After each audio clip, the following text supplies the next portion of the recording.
아브라함의 새로운 인생은 75살에 시작이 되었습니다. 야곱은 77살에 시작되었습니다. 거기에 비하면 우리가 아무리 나이가 많더라도 하나님의 부름에 응답한다면 늦은 사람은 없는 줄로 믿습니다. 아브라함의 새로운 인생은 하나님의 부름에 응답하여 그가 하란을 떠날 때 시작되었습니다.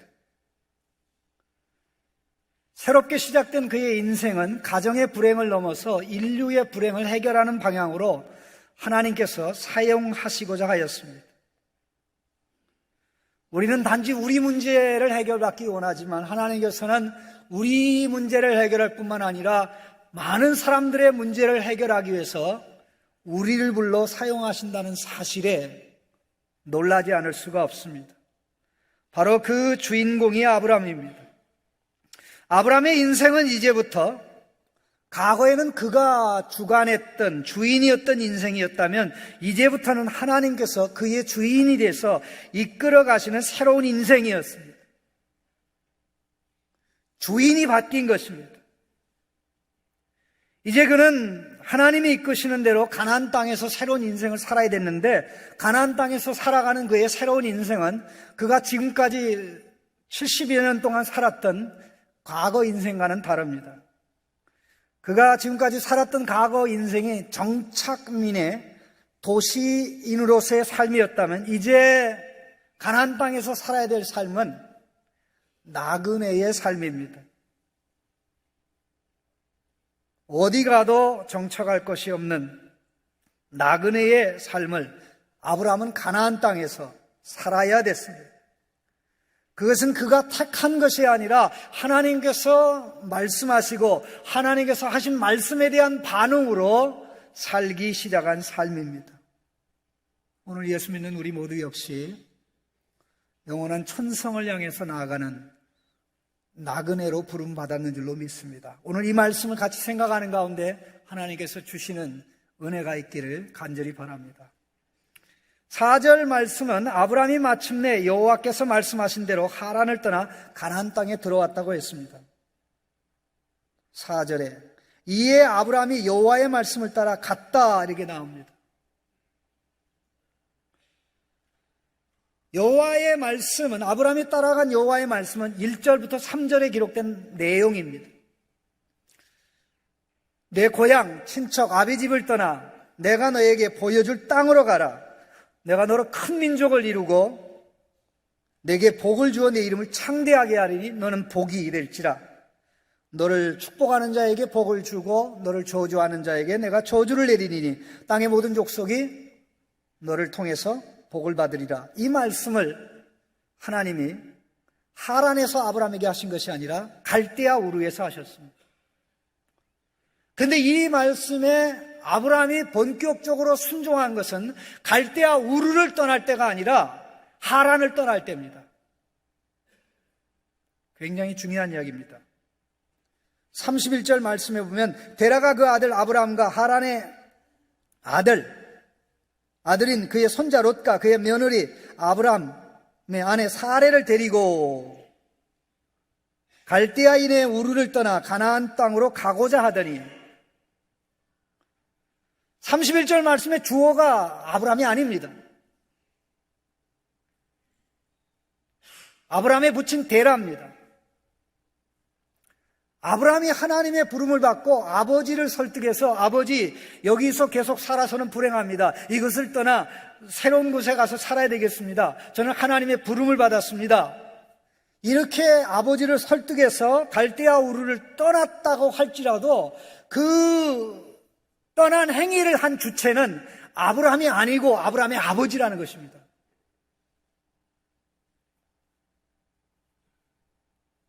아버지가 반대했다면 떠나지 못했을 것이기 때문에 그렇습니다.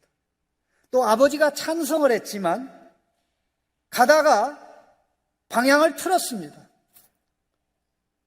가나안 땅으로 가고자 하다가 마음을 바꿔서 하란으로 올라갔습니다. 하란은 가나안 땅으로 가는 길목에서부터 거의 한 100km 정도 북쪽으로 올라가는 터키와 시리아 사이 국경지대에 있습니다.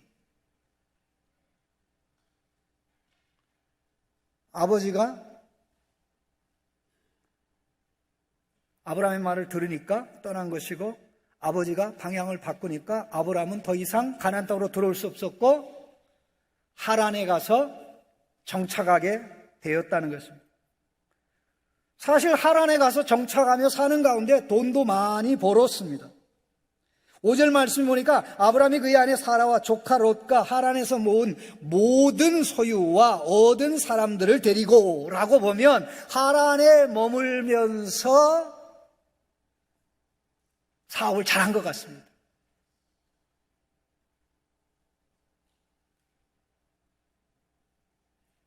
아버지가 죽자 아버지와 사별하면서 마침내 가나안 땅으로 들어온 것입니다. 아버지를 설득해서 갈대아 우르를 떠나고, 그랬다고 할지라도 이것은 아브라함의 순종이 아니고 아브라함의 순종으로 하나님이 인정하지 않았다는 것이죠. 이제 아버지와 사별하고 이제 하란의 삶을 정리하고 마침내 가나안 땅으로 들어올 때 하나님께서는 아브라함의 행위를 여호와께서 말씀하신 대로 하였다고 인정하였다는 것입니다. 그 이전에 그가 한 행위들은 순종을 위한 준비라고 할 수 있습니다. 그러나 하나님 말씀에 순종한 것은 아닙니다. 왜? 아버지가 맡고 있는 가운데 아버지가 맡고 있는 한 갈 수 없었기 때문에, 아버지가 막는데도 가는 거라면 그건 순종이 되겠죠.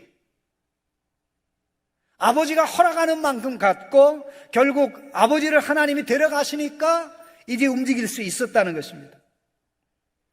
신앙생활을 하다 보면 간혹 우리가 사람들에게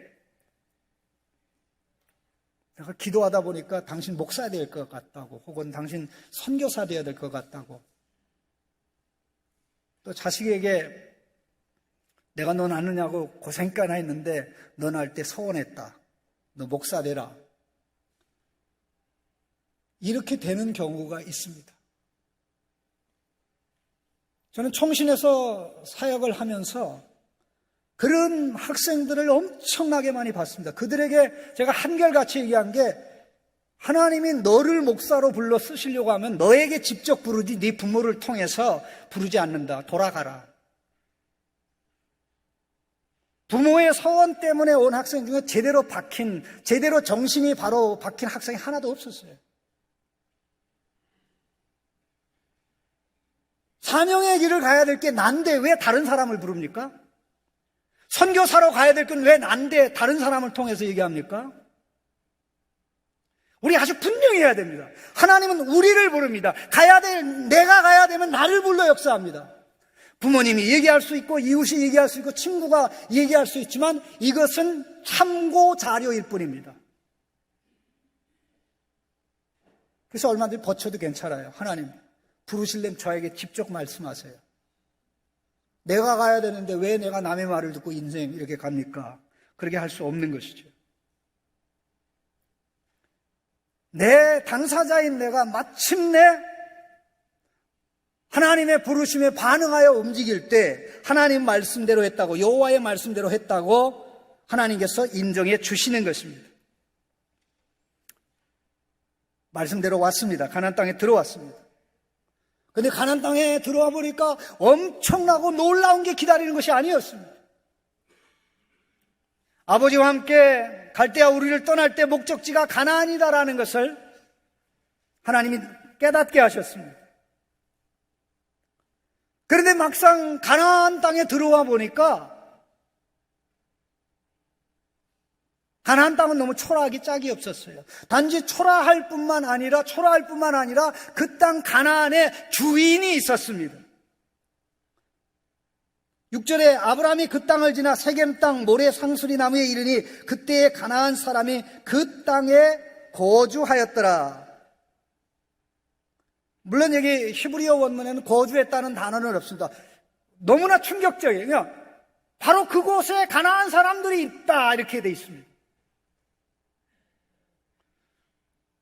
하나님이 내가 지시할 땅으로 가라. 그럼 내가 큰 민족을 이루고 너에게 복을 주어 내 이름을 위대하게 만들어 줄 것이다. 너는 복의 근원이 되라 하는 이 말씀에 비추어 보면 아브라함은 이 말씀을 가지고 내가 가나안 땅에 들어가면 하나님이 가나안 땅을 나에게 줄 것이고 나를 거기서 큰 민족을 만들어서 세상을 복되게 할 것이구나라고 해석하고 기대하고 이해하지 않았겠습니까? 그런데 하나님의 어마어마하게 큰 약속과 그가 가나안 땅에 도착해서 부닥친 현실은 너무 차이가 심했습니다. 실망할 뻔했죠. 낙심할 뻔했죠. 왜냐하면 가나안 땅의 주인이 다른 사람도 아닌 야벳 자손도 아니고 또 셈의 다른 종족 계열도 아니고 노아의 막내 함의 넷째 아들 가나안의 후손들이 여기 차지하고 있었던 겁니다. 세상에 하나님은 그렇게 큰 약속을 했는데 막상 가나안에 와보니까 기가 막힌 것입니다. 가나안 땅에 들어가면 가나안 땅을 줄 줄로 알았는데 주인이 있었습니다. 바로 그때 하나님께서 아브라함에게 말씀하셨습니다. 7절입니다. 여호와께서 아브라함에게 나타나 이르시되 내가 이 땅을 네 자손에게 주리라.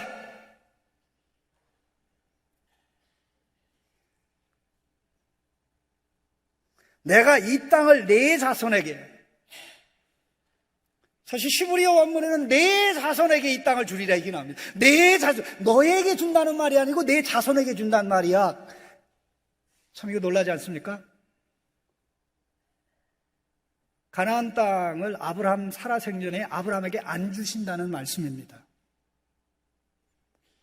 그러면 아브라함의 후손에게 준다는 말씀은 그의 아들 때일 수도 있고 손자 때일 수도 있고 먼 후대일 수도 있죠. 실제적으로는 아브라함의 후손이 가나안 땅을 차지한 것은 하나님의 이 말씀을 한 시점으로부터 400년 후입니다.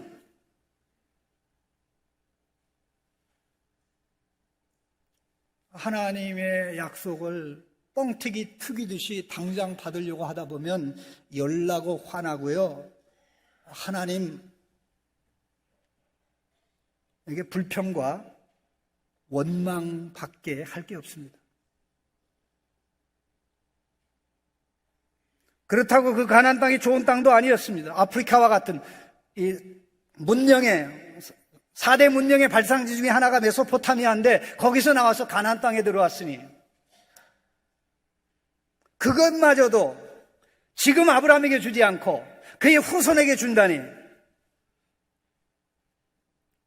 그의 후손에게 준다고 그랬을 때에 아브라함에게는 자식도 없었어요.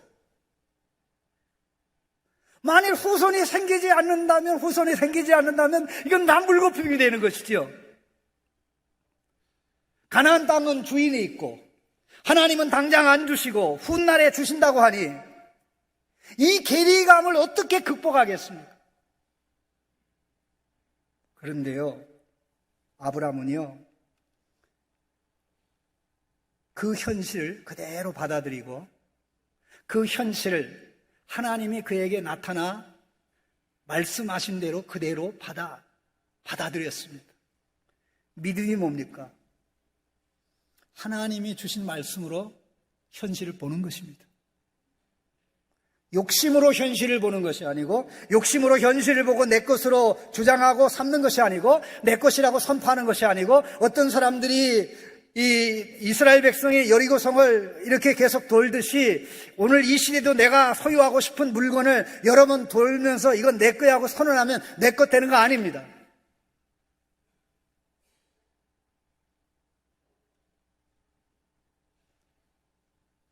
하나님의 말씀, 내 자손에게 이 땅을 줄 거야, 너에게 안 준다는 뜻이야 아브라함아. 그러게 했을 때 아브라함은 7절 말씀에 나온 그대로 자기에게 나타나신 여호와께 그곳에서 제단을 쌓았습니다. 무슨 말입니까? 하나님 말씀을 받아들였다 그런 뜻입니다.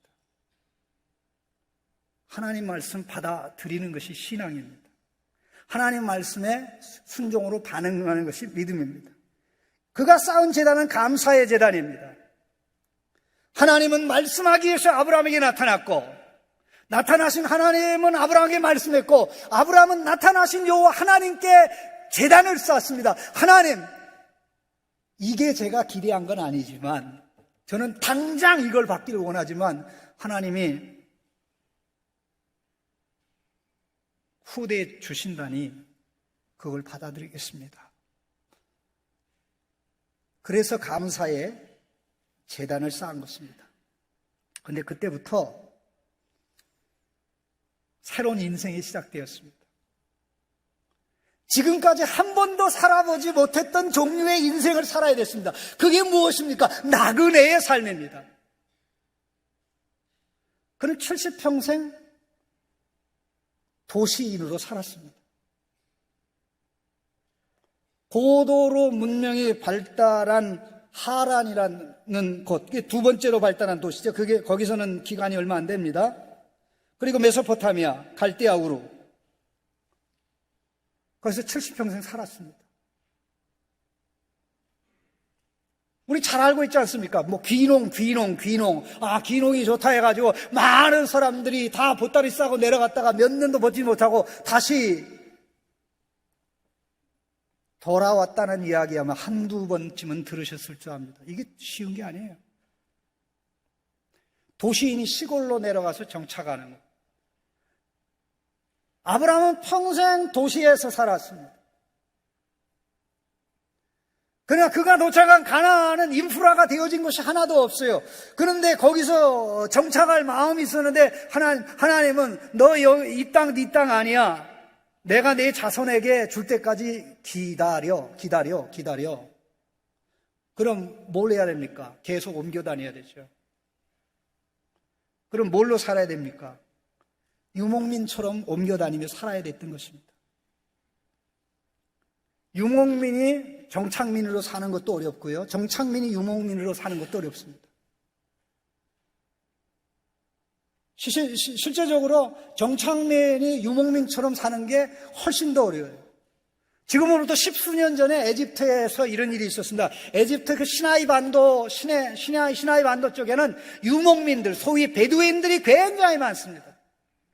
베두인들이 많이 있다 보니까 그쪽을 여행하는 손님들에게 또 위험이 될 수 있는 그런 측면이 있어가지고 애굽에서 에집트라는 나라에서 정책적으로 이 베두인들에게 한 지역을 정해서 아파트를 줘줬어요. 그리고 공짜로 다 분양했어요. 제발 여기저기 또 돌아다니지 말고 이 아파트 지어주니까 거기 들어가서 가축하고 함께 살아라. 근데 처음에는 다 기쁘게 들어갔는데요. 얼마 지나지 않아서 이 유목민들이 다 그것을 떠나가 원래 살던 곳으로 돌아갔습니다. 그러면 그 아파트는 어떻게 됐냐? 그들이 키우는 양, 염소, 우리가 됐습니다.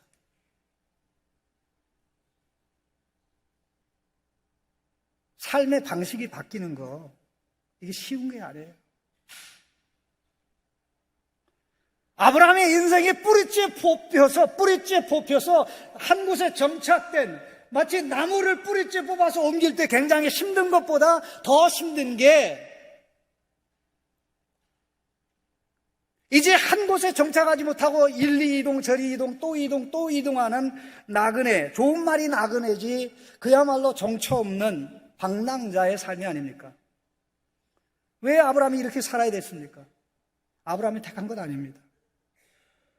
하나님이 네 자손에게 가나안 땅을 주리라고 하니 아브라함이 살아있는 동안은 방랑자로 나그네로 살아갈 수밖에 없었던 것입니다. 이렇게 믿음이라는 것은 하나님이 말씀하는 대로 움직이는 것입니다.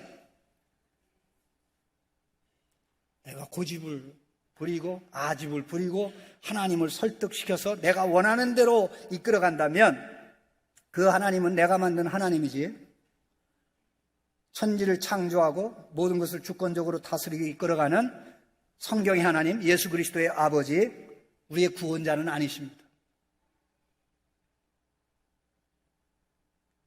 그는 하나님의 말씀을 받아들인 것입니다. 하나님의 말씀을 받아들였기 때문에 가나안 땅에 살면서 한 곳에 정착하려고 하지 않았고, 가나안 땅을 돈을 들여서 살려고 하지 않았어요. 예, 돈은 충분히 있었어요. 그만한 자력이 있었어요. 그러나 돈을 주고 땅을 사면 그곳에 정착해야 되기 때문에, 그는 하나님의 그에게 요구한 것과는 다르기 때문에 나그네의 삶을 살기 위해서 계속 옮긴 것입니다. 그가 하나님이 나타난 그곳에 제단을 쌓다고 해서 그 주변에 살지도 않았습니다. 8절 말씀에 거기서 베델 동쪽 산으로 옮겨 장막을 치니 서쪽은 베델이요 동쪽은 아이라. 그가 그곳에서 여호와의 제단을 쌓고 여호와의 이름을 부르더니,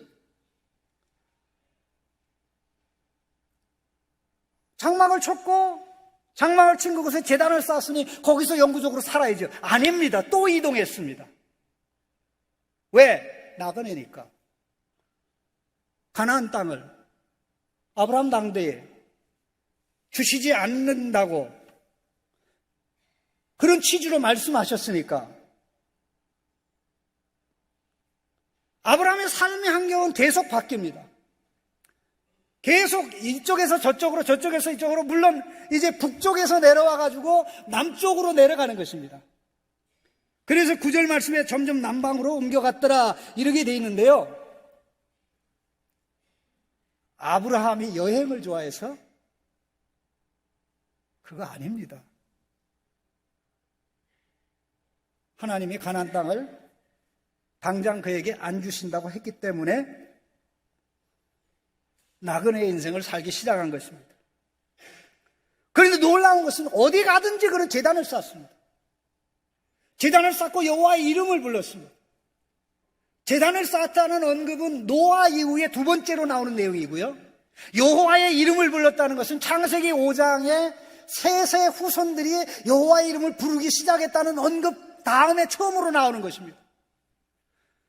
노아가 했던 것, 노아 이전에 셋의 후손들이 했던 것을 아브라함 혼자 가는 곳마다 서는 곳마다 다 했습니다. 이게 내가 여호와를 섬기는 땅이요 제단이니 나 여기서 정착하리, 그렇게 하지 않았습니다. 8절 9절 말씀, 특별히 8절 마지막 부분에 그곳에서 여호와께 제단을 쌓고 여호와의 이름을 부르더니 점점 남방으로 옮겨갔더라 하는 이 말씀, 이 무슨 뜻입니까? 원래 이 8절은 여호와의 이름을 불렀다 문장 끝, 피어리어드, 종지부가 딱 찍혀 있어요. 여호와의 이름을 부르더니 점점 남방으로 옮겨갔더라. 이거를 잘 생각하지 않고 그냥 읽으면 하나님이 아브라함에게 복을 줘가지고 가는 곳마다 여호와의 이름을 부르니까 하나님께서 그의 지경이, 그의 영토가 확대되게 했다. 아멘 할렐루야. 아멘 할렐루야. 이렇게 많은 분들이 생각하고 있어요. 물론 저도 그렇게 생각했습니다. 저도 그렇게 생각했어요. 저도 이 본문 말씀을 설교 준비를 위해서 상세히 읽고 또 읽고 또 읽고 원문을 확인하고 확인하기 전에는 그런 줄 알았어요. 굉장히 기분이 좋아요. 여러분 어디 가든지 여호와의 이름을 부르면 하나님께서 여러분의 삶의 지경을 넓혀주실 겁니다. 가는 곳마다 여호와의 이름을 부르십시오. 가는 곳마다 여호와의 이름을 부르십시오. 직장에서 여호와의 이름을 부르고, 회사에서 여호와의 이름을 부르고, 학교에서 여호와의 이름을 부르고, 그곳을 여러분의 지경이 되게 하실 것입니다. 아멘 아멘. 그런데 성경하고 아무 관계가 없는 거 있죠. 스스로 내가 성경 만들어서 은혜 받는 겁니다. 그러니까 기독교가 세속화될 수밖에 없죠. 그런 뜻이 아닙니다. 점점 남방으로 옮겨갔더라 하는 이 말씀에, 우리 본문 말씀에는 옮겨가다라는 동사 하나가 나오지만 히브리어 문장에는 동사가 3개가 나옵니다. 여행하다라는 동사가 2번 나오고, 한 번은 움직이다, 행하다라는 동사가 한 번에 3번 나와요. 계속 이동이에요. 또 이동, 또 이동, 또 이동, 또 이동. 이게 누구의 삶입니까? 나그네의 삶이죠. 아브라함은 가나안 땅에서 가나안 땅의 주인으로 산 것이 아니라 나그네로 살았습니다. 히브리서 기자는 아브라함의 이런 행동을 엄청나게 위대하게 평가합니다. 히브리서 11장 9절에 보면 믿음으로 그가 이방의 땅에 있는 것 같이 약속의 땅에 거류하며 그가 이방의 땅에 있는 것 같이 약속의 땅에 거류하며 동일한 약속을 유업으로 함께 받은 이삭 및 야곱과 더불어 장막에 거하였으니 13절 말씀에 이렇게 되어 있습니다. 이 사람들은 다 믿음을 따라 죽었으며 약속을 받지 못하였으되 그것들을 멀리서 보고 환영하며 또 땅에서는 외국인과 나그네임을 증언하였으니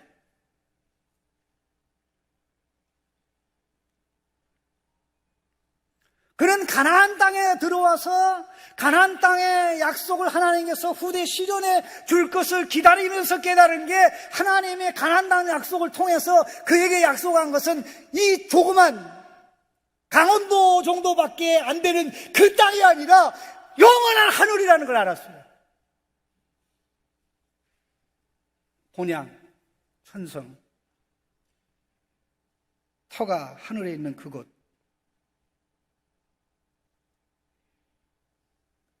처음에는 섭섭했지만 나그네의 삶을 살면서 이게 깨달아진 겁니다. 와! 하나님이 약속한 게 작은 게 아니네. 하나님이 짠돌이가 아니네. 하나님이 약속 지키는데 더디고 게으르고 나태하고 인색한 게 아니네. 하나님이 나와 내 후손에게 주고자 하는 가나안 땅은 이 눈에 보이는 이것은 아무것도 아니네. 그래서 나그네의 인생을 사는 것을 즐거워한 것입니다. 믿음의 조상 아브라함만 그럴까요? 우리는 믿음의 자손 아브라함의 자손들입니다. 믿는 자들은 아브라함의 자손이라고 하였습니다. 하나님의 아들, 딸들입니다. 세상에서 부름받아 저 하늘 영원한 하나님 나라에 속한 자로 우리가 이 세상에 살고 있습니다. 이 세상에 속한 자는 이 세상의 정착면이지만 이 세상에 있지만 저 위에 속한 사람은 이 세상에서 나그네입니다. 이런 생각을 해봤습니다. 나그네 앞에 나를 빼면 뭐가 되죠? 그네가 어떻게 됩니까? 이렇게 달려 앞뒤로 이렇게 이동하는데요. 두 줄이 딱 매여 있습니다. 근데 어느 방향으로 움직이든지, 앞으로 움직이든 뒤로 움직이든 중앙에 딱 서든 변함없이 그 맨 위에 기둥과 밑에 자리는 이렇게 가도 길이는 똑같아요. 내려와도 길이는 똑같아요. 앞으로 길이 똑같아요. 이게 뭡니까? 한결같은 신앙이죠. 어디에 가든지, 무엇을 하든지, 어떤 상황이 있든지, 환경이 바뀐다고 토라지지도 않고, 환경이 좋아진다고 호들갑을 떨지도 않고, 환경이 힘들다고 주눅 들어서 하나님 앞에 항의하지도 않고, 늘 하나님 중심으로 살아가는,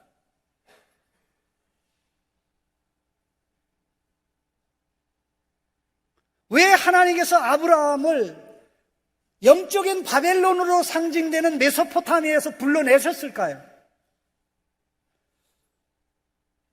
우리가 살려면 영적인 바벨론이라는 세상에서 떠나야 된다고 합니다. 떠나서 광야로 가서 어떻게 사는 거예요? 나그네로 유목민처럼 사는 것입니다. 그럼 광야에서 우리를 지탱해 주는 분이 누굽니까? 우리를 부르신 하나님밖에 없죠. 신앙은 내가 계획하고 목적하고 내가 주인이 돼서 살아가는 게 아니라 우리를 부르신 하나님이 하나님의 계획과 하나님의 통법대로 단계적으로 인도할 때 아멘하고 따라가고 아멘하고 따라가고 아멘하고 따라가고 따라가는 것입니다. 이런 자를 하나님이 믿음의 조상 믿음의 조상 아브라함으로 만들어 주셨습니다. 오늘 우리의 신앙도 마찬가지입니다. 예수 믿는 우리도 나그네의 삶을 살아가고 있습니다. 베드로전서 1장 17절 말씀에 이런 내용이 있습니다. 외모로 보시지 않고 각 사람의 행위대로 심판하시는 이를 너희가 아버지라 부른즉 너희가 나그네로 있을 때 두려움으로 지내라. 너희가 나그네로 있을 때 두려움으로 지내라. 나그네의 정신은 우리를 가볍게 만듭니다. 세상에 집착, 애착, 세상에 대한 미련으로부터 멀어지게 합니다. 초연하게 만듭니다. 그러니까 세상에 대해서 실망하지 않아요. 세상에 대해서 낙심하지 않아요. 세상을 저주하지 않습니다. 세상을 원망하지 않습니다. 왜 내가 원하는 대로 안 되는 거야? 그렇게 하지 않습니다. 나는 여기가 아니야. 저 위에야. 나그네의 삶은 우리의 무거운 근심을 가볍게 합니다. 두려움과 공포를 하나님 앞에서 해결하게 합니다. 가지고 소유한 것에 집착하여 마음을 빼앗기지 않습니다. 오늘 이런 신앙이 나그네의 신앙이고 나그네의 삶을 살아가는 자들에게 본질적으로 있는 것인데, 하나님께서는 우리의 전부가 되시기에 본토, 친척, 아베 집을 떠나, 내 고향과 친척, 아베 집을 떠나라는 것은 의지할 것 다 버려라. 내가 전부다. 그럼 뭡니까? 그 말씀 속에 나그네의 삶이 들어가 있는 것이죠. 세상 짐이 너무 많으면 무거워 여행하는 데 힘듭니다. 여행 많이 안 해보신 분들의 특징을 보면 집안 살림을 다 가져와요. 트렁크 2개에다 담아가지고 집안 살림을 다 가져와요. 근데 여행을 많이 한 어떤 사람은 작은 비행기 안에 들어가는 가방에 그것도 다 채우지 않고 3분의 2 정도 채워가지고 다닙니다. 한 달을 있든 1년을 있든 똑같아. 지혜가 생겨서 그래. 세상 것 잡으려고, 세상을 나의 소유로 삼으려고 신앙생활을 한다면 그것은 신앙이 아닙니다. 나그네의 정신, 나그네의 신앙, 하나님이 다 책임지고, 나그네이기 때문에 다음은 어디로 갈지 내가 아는 게 아니라 하나님이 아십니다. 하나님이 인도하실 것이기 때문에 기대가 됩니다. 기대가 됩니다. 아, 하나님이 앞으로 어떻게 인도하실 것인가? 하나님이 앞으로 어떻게 역사하실 것인가? 거기는 무엇이 기다리고 있을까? 거기 가면 하나님의 새로운 은혜를 어떻게 체험하실 것인가? 신나죠? 오늘 예배드리는 사랑하는 성도 여러분, 나그네의 정신, 나그네의 신앙이 회복되어 우리 다음 세대에게 믿음의 조상들이 될 수 있기를 주님의 이름으로 축원합니다. 하나님 감사합니다. 우리가 이 세상에 영원히 살 사람처럼 이 세상에 대한 미련 때문에 원망에 사로잡혀, 불평에 사로잡혀, 분노에 사로잡혀 잠 못 이룰 때가 많습니다. 이 모든 것 다 내려놓고 하나님을 전부로 삼고 나그네의 삶을 주님이 오시는 그날까지, 주님께서 오셔서 우리를 영원한 새하늘과 새 땅에 입성하게 하기까지 살아가게 하여 주시옵소서. 예수님의 이름으로 기도합니다.